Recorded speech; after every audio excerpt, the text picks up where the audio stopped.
अभी मैं आपको आज समझाऊंगी इलेक्ट्रॉनिक कॉन्फ़िगरेशन क्या होता है, ठीक है। और अगर हमारे पास टाइम हुआ तो हम फॉर्मूले कैसे बनाते हैं, ठीक है। कोई भी एक कंपाउंड का फॉर्मूला कैसे बनाया जाता है वो भी हम सीखेंगे, पर उससे पहले हमको उसकी वैलेंसी के बारे में जानना होगा, ओके। सो हम एक एटम लेते हैं,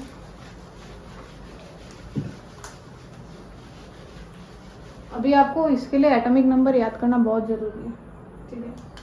लाइक हाइड्रोजन, उनका सिंबल H, सोडियम उसका सिंबल Na, ठीक है। क्लोरीन उसका सिंबल Cl। ये सब आपको याद रहना चाहिए। Element name, their atomic number and their symbol. ये अगर आपको याद है तो आप इजीली कोई भी फॉर्मूला बना सकते हो, ठीक है।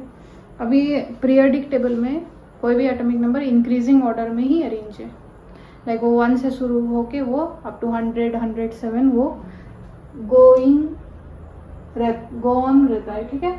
अभी देखो कोई भी एटम जब वो एग्जिस्ट करता है, it is made up of an electron, proton, neutron, ठीक है। आगे आप जब पढ़ोगे और भी सब एटॉमिक पार्टिकल्स हैं आपको मिलेंगे, बट मेनली हमें क्या, एटम्स के अंदर न्यूट्रॉन, प्रोटॉन एंड इलेक्ट्रॉन, ठीक है।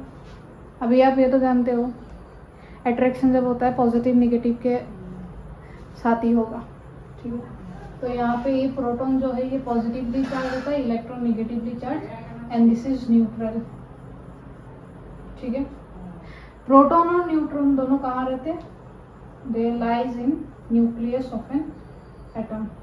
जैसे हम बायोलॉजी में सेल पढ़ते हैं, ठीक उसी प्रकार एटम को भी एक स्पेरिकल की तरीका का डायग्राम माना जाता है। एटम का स्ट्रक्चर आप सर्कल या स्फीयर कह सकते हो, ठीक है। तो उस सर्कल या स्फीयर में एक सेंटर पॉइंट होता है, और वो सेंटर पॉइंट ही क्या होता है, न्यूक्लियस। न्यूक्लियस के अंदर क्या रहता है, न्यूट्रॉन एंड प्रोटॉन। और जैसे साइंटिस्ट ने बताया कि प्रोटॉन न्यूक्लियस के इर्द गिर्द इलेक्ट्रॉन इस तरीके से घूमता रहता है कि वो एक दूसरे का चार्ज नलीफाई करता है। लाइक अगर एक एटम में 2 इलेक्ट्रॉन है, 2 पॉजिटिव चार्ज है, तो उसको बैलेंस करने के लिए 2 नेगेटिव चार्ज रहेंगे, मतलब 2 इलेक्ट्रॉन रहेंगे, ठीक है। तो न्यूट्रल अगर एटम है, कोई भी चार्जलेस एटम अगर है, तो उसमें प्रोटॉन इलेक्ट्रॉन बराबर होगा। इनकेस इक्वल नहीं है तो हमेशा उसको बैलेंस करने की कोशिश करेगा, इसीलिए कंपाउंड्स क्रिएट होते हैं, ठीक है। मेरे पास 2 इलेक्ट्रॉन है बट प्रोटॉन 3 है, अभी मेरे को और एक इलेक्ट्रॉन चाहिए, so I will take from some another element जिसके पास एक इलेक्ट्रॉन डोनेट करने की कैपेसिटी हो। क्लियर? सो उस तरीके से कंपाउंड फॉर्म होते हैं, क्योंकि यूनिवर्स में जितने भी चीज़ें हैं they always want to be in stable form, neutral form में रहना चाहते हैं। तो 2 इलेक्ट्रॉन अगर है तो वो 2 प्रोटॉन उसको ज़रूरत पड़ेंगे, और वो इलेक्ट्रॉन से अपने आप को बैलेंस करेगा, because electron lies in the outermost shell of an atom. Outermost shell मतलब क्या, अभी इर्द गिर्द इलेक्ट्रॉन कुछ कुछ ऑर्बिट्स में न्यूक्लियस के अराउंड रिवॉल्व होते हैं, ठीक है। तो हमें आसानी से समझाने के लिए साइंटिस्ट ने कुछ इस तरीके से एक्सप्लेन किया है कि सेंटर में जब न्यूक्लियस है तो उसका एक ऑर्बिट है, फिर सेकेंड ऑर्बिट है, ऐसे गो ऑन ऑर्बिट जाते जाते जैसे इलेक्ट्रॉन का अमाउंट बढ़ते जाता है। तो उन्होंने कहा है कि फर्स्ट सेल में हमेशा मैक्सिमम 2 इलेक्ट्रॉन ही रह सकते हैं। First shell max 2 electron, okay. Second shell maximum 8 electron, third shell में भी मैक्सिमम 8 इलेक्ट्रॉन। इस तरीके से इलेक्ट्रॉन फिलअप होते हैं, ठीक है। तो इसी से हम उसका इलेक्ट्रॉनिक कॉन्फ़िगरेशन बना सकते हैं, मतलब एक एटम में इलेक्ट्रॉन कौन से सेल में कितने कितने हैं, उससे हम वैलेंसी जान पाएंगे, ओके। सो चलिए हम एक एग्जांपल लेते हैं, जैसा हाइड्रोजन का एटॉमिक नंबर 1, सोडियम का 11, क्लोरीन का 17। तो हाइड्रोजन का स्ट्रक्चर कुछ कैसा होगा,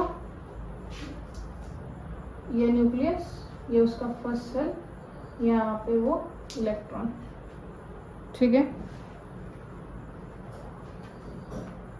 ये इसका इलेक्ट्रॉन डॉट पिक्चर, एग्जाम में आता है इलेक्ट्रॉन डॉट पिक्चर, तो आपको इस तरीके से ड्रॉ करना पड़ेगा। सोडियम 11 है, उससे पहले हम एक छोटा कुछ लेते हैं, लेट से कार्बन लेते हैं, ओके। कार्बन का एटॉमिक नंबर है 6। तो डिवीजन कैसे होगा, देखो फर्स्ट सेल में मैक्सिमम 2, वो बैलेंस करेगा 2, फिर उसको कितने चाहिए 4, मतलब सेकेंड सेल में 4 इलेक्ट्रॉन, ठीक है। ये कार्बन 2 इलेक्ट्रॉन, नेक्स्ट 1 2 3 4, ठीक है। ये कार्बन का इलेक्ट्रॉन डॉट पिक्चर। उसी प्रकार सोडियम अगर हम ड्रॉ करें, सोडियम 11, फर्स्ट सेल में कितना होगा 2 इलेक्ट्रॉन, सेकेंड सेल में 8 4 5 6 7 8, अभी 2 + 8 10, तो वो थर्ड सेल में क्या होगा, एक और इलेक्ट्रॉन। इसे कहते हैं आउटर मोस्ट सेल, जो सबसे आखिर में रहता है वही आउटर मोस्ट सेल होता है। और वैलेंसी जानने के लिए हमें ये आउटर मोस्ट सेल की ज़रूरत पड़ती है, ठीक है। तो जब आपने सीख लिया तो आप इसको कैसे लिख सकते हो, इसका इलेक्ट्रॉनिक कॉन्फ़िगरेशन है 2 8 1, इसका है 2 4, हाइड्रोजन का 1, ठीक है। क्लोरीन का जब हम डिसाइड करेंगे, पहले 2 फिर 8 फिर 7, ओके। अभी जब हम वैलेंसी की बात करते हैं, वैलेंस इलेक्ट्रॉन एंड वैलेंसी दो अलग चीज़ है। वैलेंस होता है number of electron present in outer most orbital. अभी जैसे कि हाइड्रोजन में एक ही ऑर्बिटल है, वही उसका आउटर मोस्ट होगा, उसमें इलेक्ट्रॉन कितना है 1। कार्बन के आउटर मोस्ट इलेक्ट्रॉन में इलेक्ट्रॉन कितना है 4, सोडियम का कितना है 1, ठीक है। वो उसका वैलेंस इलेक्ट्रॉन, ठीक है। मैं लिख देती हूँ valence electron, number of electron in outermost shell, ठीक है। लेकिन मैं जब वैलेंसी की बात करूँ तो वो अलग हो जाता है। It is the maximum capacity और the minimum number of electron required by an atom to balance its outermost shell, ठीक है। अभी balance its outermost shell का क्या है, मतलब है एक सेल का जो मैक्सिमम कैपेसिटी होता है उसको इतने इलेक्ट्रॉन चाहिए होते हैं, ठीक है। फॉर एग्जांपल जब मैंने हाइड्रोजन देखा, फर्स्ट सेल में मैक्सिमम इलेक्ट्रॉन कितना है 2, है कितना 1, तो उसका वैलेंसी 1 होगा। उसको मतलब और एक इलेक्ट्रॉन चाहिए ताकि वो फुल्ली फिलअप हो, वो नोबल गैस कन्फिगुरेशन हो। आई नो ये सब टर्म नया लग रहा होगा, मैं आपको धीरे धीरे ये सब समझाऊंगी, ठीक है। तो हाइड्रोजन को बैलेंस करने के लिए एक इलेक्ट्रॉन चाहिए, क्योंकि फर्स्ट सेल में मैक्सिमम कैपेसिटी 2, सेकेंड सेल में मैक्सिमम कैपेसिटी 8, कार्बन के पास है कितना 4, तो उसको और कितना चाहिए 4। यहाँ पे मैंने देखा valency and valence electron same, but आप क्लोरीन का एग्जाम्पल लो 2 8 7, ठीक है। Valence electron, number of electron outermost shell 7, but इसका वैलेंसी 7 नहीं है। अभी देखो 2 8 7, इसको अगर और एक इलेक्ट्रॉन देगा, ये तो बैलेंस है 8, तो इसका वैलेंसी क्या है 1।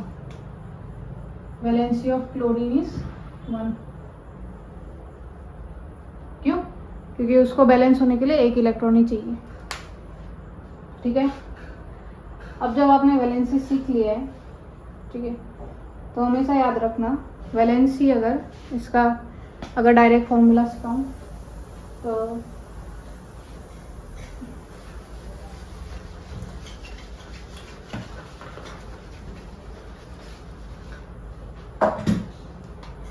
इफ आउटर मोस्ट सेल में number of electron less than equal to 4 है, ठीक है। तो valency equal to valence electron, ठीक है। Number of valency valence of electron, अगर 1 है तो 1 ही वैलेंसी होगा, 2 है तो 2। जैसे सोडियम हमने जब पढ़ा था तो उसमें लास्ट में 1 मिला था, तो उसकी वैलेंसी भी 1, वैलेंस इलेक्ट्रॉन भी 1, ठीक है। इफ आउटर मोस्ट सेल में इलेक्ट्रॉन 4 से ज़्यादा है, या 5, 6, 7 कुछ भी हो सकता है, 8 अगर है तो उसकी कैपेसिटी फुल है, ठीक है। अगर वो 4 से लंबा है, मतलब सॉरी ज़्यादा है, तो आप 8 से माइनस कर दो, 8 माइनस नंबर ऑफ इलेक्ट्रॉन। अगर number of outermost shell में इलेक्ट्रॉन 4 से ज़्यादा है, इट कुड बी 5, 6 और 7, तो आपको कुछ नहीं करना, 8 से उस नंबर को माइनस कर दो। अगर 7 है, 8 माइनस 7 1, 6 है तो 8 माइनस 6 2, और वो कहाँ मिलेगा आपको? ऑक्सीजन में। ऑक्सीजन का एटॉमिक नंबर 8 2 6, ठीक है। तो 2 इलेक्ट्रॉन चाहिए बैलेंस होने के लिए, इट्स वैलेंसी विल बी 2। अभी आप देखो, अगर इलेक्ट्रॉन ऐड ऑन करने का आपको हो रहा है, अगर आप इलेक्ट्रॉन इंक्रीज कर रहे हो, 17 था आप 18 कर रहे हो, सो अगर वो इलेक्ट्रॉन गेन कर रहा है, लाइक क्लोरीन अपने आप को बैलेंस करने के लिए 1 इलेक्ट्रॉन ले रहा है, तो आप निगेटिव चार्ज देना। वहीं अगर सोडियम की बात करूं तो सोडियम में 2 8 and 1, अभी इसको बैलेंस करने के लिए 1 इलेक्ट्रॉन अगर एक इसको डोनेट कर दे तो ये बैलेंस हो रहा है। आप ये भी कह सकते हो कि 7 इलेक्ट्रॉन ले ले तो भी वो 8 हो रहा है। अभी एक यहाँ पे एक कंसेप्ट होता है कि एक एटम के लिए 7 इलेक्ट्रॉन लेना इजी है या 1 इलेक्ट्रॉन देना इजी है, ओके। तो ये जाहिर सी बात है कि वो 1 इलेक्ट्रॉन दे के ईजिली 2 8 होगा, ठीक है। 7 इलेक्ट्रॉन्स लेना मतलब वो 7 निगेटिव एंटिटीज़ को ले रहा है, तो वो बहुत ही हाई एनर्जी कंज्यूम करेगा, दैट इज़ नॉट पॉसिबल। तो वो क्या करता है, अपना 1 इलेक्ट्रॉन डोनेट कर देता है और वो सोडियम पॉजिटिव बन जाता है, ठीक है।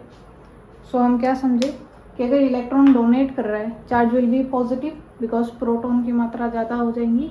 अगर वो इलेक्ट्रॉन ले रहा है तो इलेक्ट्रॉन की मात्रा ज़्यादा हो जाएगी, तो निगेटिव। जितने इलेक्ट्रॉन ले रहा है उतने charge, okay. For example oxygen